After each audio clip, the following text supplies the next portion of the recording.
This is a short video on the history of the King James Version Bible. King James first ruled Scotland and was known as King James VI, or the Boy King. King James ascended to the throne of England in 1603. Born 1566 and died 1625, his mother was Mary Queen of Scots, and his father Henry Stuart. He was succeeded by his son Charles I, and then his grandson Charles II. King James was well educated. He was a writer, he spoke different languages, and did some translating himself. At this time, under the reign of King James I, there is no freedom of religion. The Church of England is an Anglican or Episcopalian church, Catholic and called Reformed Catholic, but still a Catholic denomination. At this time, it is either conform to Catholicism or die by being burned alive or be imprisoned for minor offenses. Puritans, Nonconformists, Christians, Separatists, Congregationalists, Brownists as they are referred to, are a mix of free churches which, after the Hampton Court Conference, the Catholics persecuted. Some fled to New England on the Mayflower, and thus America was born. One of the reasons is the Catholic Church came up with an oath of allegiance called ex officio, that everyone had to swear to or die. Sound familiar to Revelation? So Christians could not, and many fled. When the Catholics found out how many were leaving the country, they persecuted them even the more. Sounds like Catholic-style love to me.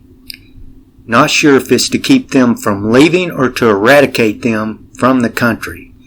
My guess is the latter, as the king had foresaid in the conference, one king and one religion. But only the religion formed to his benefit, with laws passed to say as much. Sound familiar to Constantine?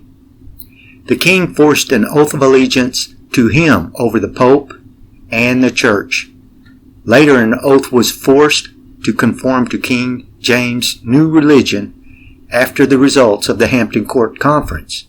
Again, may be taken from Constantine.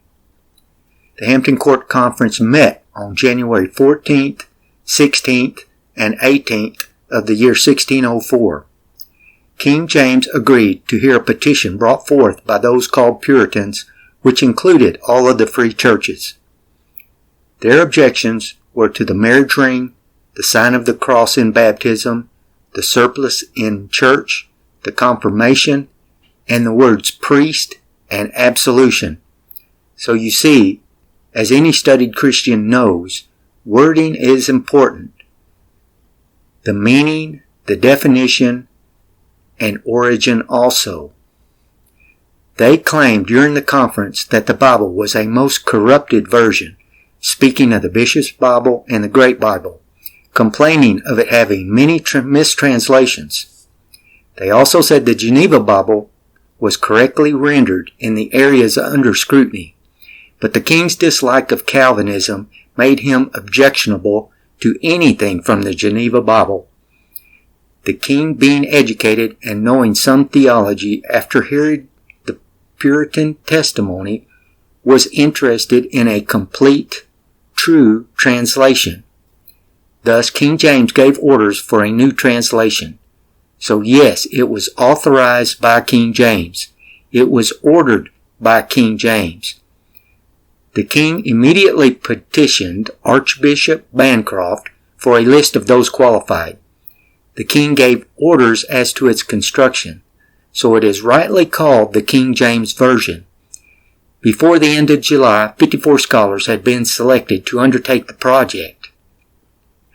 47 of those worked on the translation.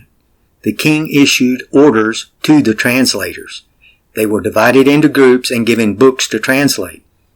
It is commonly settled that the first revision was completed 3 years later in 1607. After more delays and revisions, it was ready for submission before the king. It was approved and began printing by the king's printer in 1611. Now for the naysayers, it was translated out of the original tongues, just like it says on the cover. It is not a copy of any other translation. It had nothing to do with any religion, person, or previous translation. It was ordered to be made by the king. It was in the vulgar or common tongue. It was immediately popular to those who could read, considering the Catholic Dark Ages. It sold well then and ever since, and was an income for the printer and king. It made King James famous, as it became, and still is, the only Christian Bible, because of its accuracy. This is how the King James Version originated, in short. We could go into length on the court proceedings and the translators, but still nothing said will change. Thank you for watching.